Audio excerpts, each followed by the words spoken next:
Welcome back.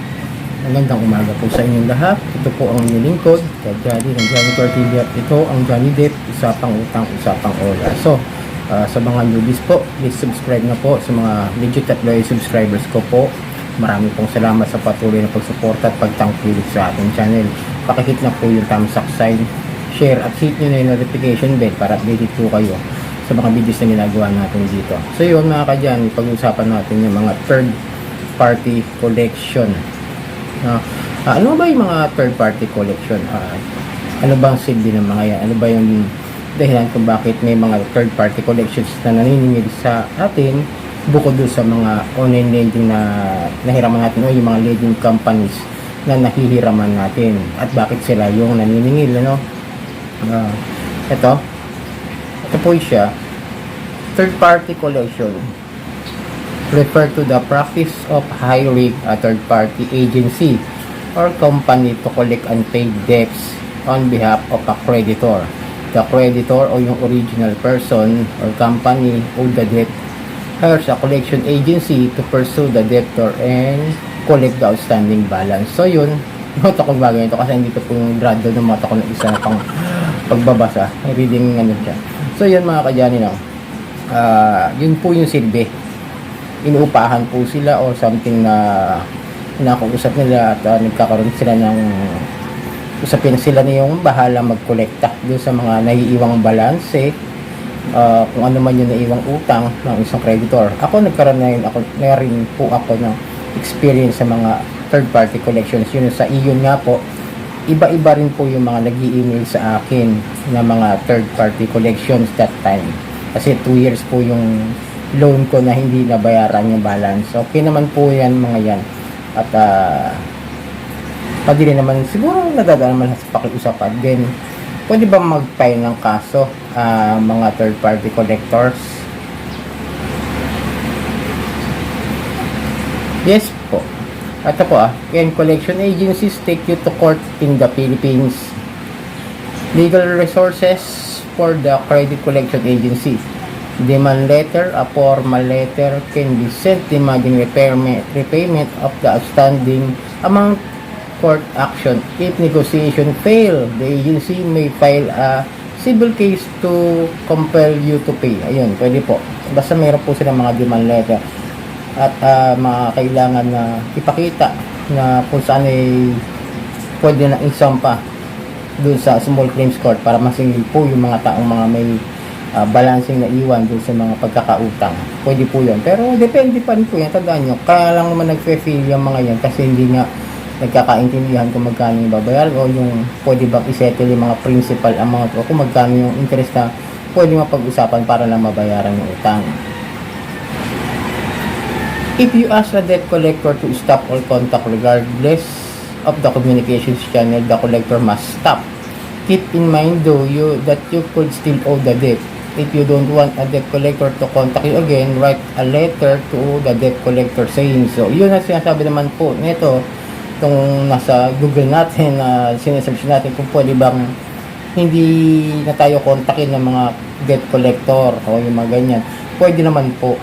Basta magsulat lang po kayo na ihinto na yung pangongolekta kung kayo po ay nagkakaayos na sa mga usapan ninyo. Katulad ng, okay, huwag na kayo pumunta, huwag na kontakin. Ako nang bahala na magbayad sa inyo buwan-buwan.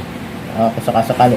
Pero syempre, once na magkaroon ulit kayo ng problema, at para sa akin, once na magkaroon ulit kayo ng problema at hindi po kayo ulit nakabayad, ay tatawagan na naman po kayo niyan. Syempre, yun po yun eh. At sa akin naman po, based on my experience sa third party collection, na aking nakausap noon, na yung time na nakakapaghulog ako, hindi po nila ako kinukulit.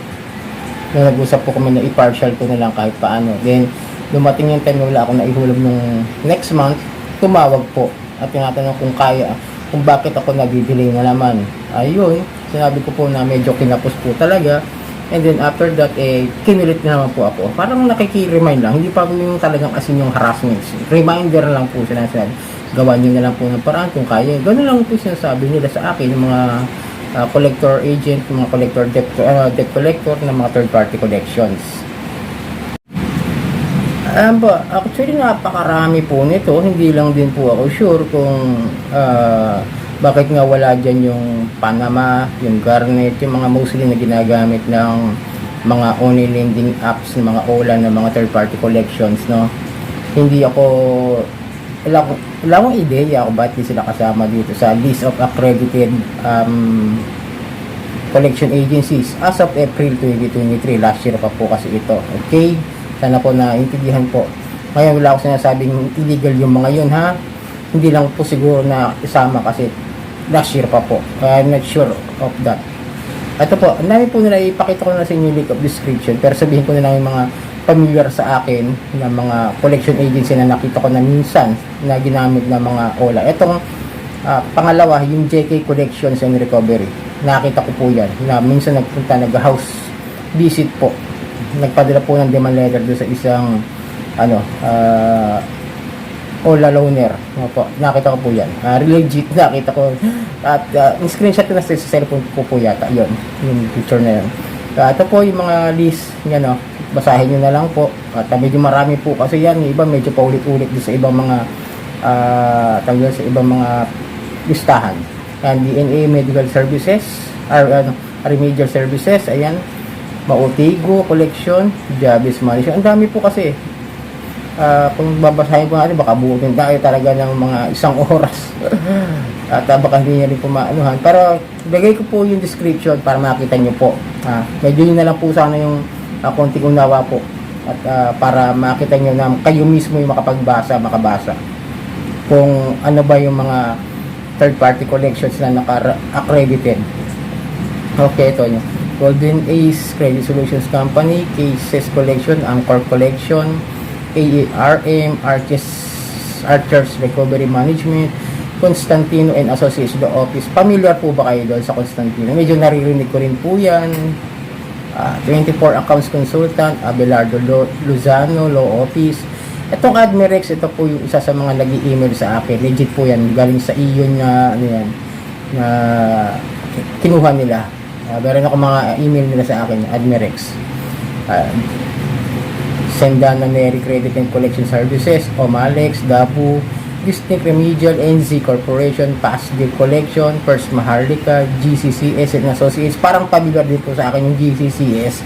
Medyo naririnig ko rin po yan. At nakikita ko rin sa mga Facebook page. MC Penning Consultancy, Nobility Collection Agency. Ang mga pala, pag tinignan nyo, nandyan po yung bank name ng mga third party collection kung saan sila parang partner o third party collection nila. Panlilio Credit, yan, narinig ko rin po. Prime Alliance Recovery Management Incorporation. Yes, naano ko rin yan. Nakikita ko rin po yan na third party collection. R. Santos Law Office, Receivers and Liquidators, RGS Recovery, SP Madrid. Eto si SP Madrid, nakikita ko yan madalas kay Lazada. Ayun, medyo nakikita ko yan. Si SP Madrid. Saulog and De Leon, Synergy, yes. Isa rin yan sa mga nag-collect sa akin sa Ion, Synergy na ako. Parang ko yan, nakita ko rin sa mga email ko. Vision Credit, We Collect Services. Si Admirex, isa rin yan. Bali yun po yung mga nag-email sa akin nung nasa Ion ako. Admirex yan, si Synergy, tsaka yung isa pa, nasa taas kanina. Yung sinabi ko pa sa inyo. Panilio Credit, MC Ramiro and Associates, Saulog, RGS Recovery, ayan. Ang dami po. Kaya pasuyo na lang din po, kung sakasakali, para mas maintindihan at mabasa nyo. Kayo na po yung tumingin din sa ibibigay kong description. Yun po. Sana po nakatulong po sa inyo kung bakit may mga third party collections na naninili sa atin na paiba-iba. Na parang number din ng OLA, paiba-iba. Pero itong mga ito is mga accredited naman talaga.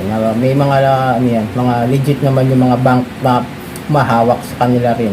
Kung saan pwede silang maningil kasi nga may commission naman kasi sila dyan. Kaya hanggat maaari, hanggat kaya na nasingilin yung mga unpaid debt natin dyan sa mga OLA o sa mga lending companies, may right sila na maningil sa atin. At pwede nyo naman kausapin. Tandaan po ninyo, nadadaan po sa maayos na pakiusapan ang paniningil sa ating mga utang. Kung talagang hindi natin kayang bayaran, sa ngayon, kung pwede pakiusapan, dahil wala kayong trabaho, wala kayong masyadong income pa, o may problema talaga kayo sa financial, makiusap lang po kayo, kagaya po ng aking ginagawa din sa mga lending companies na pupunta sa bahay, nakakausap ko, nakikiusap lang po tayo ng maayos. Yun po. Ito po ang inyong lingkod, ka Johnny ng Johnny Tortilla. At ito ang Johnny Depp, usapang utang, usapang oras.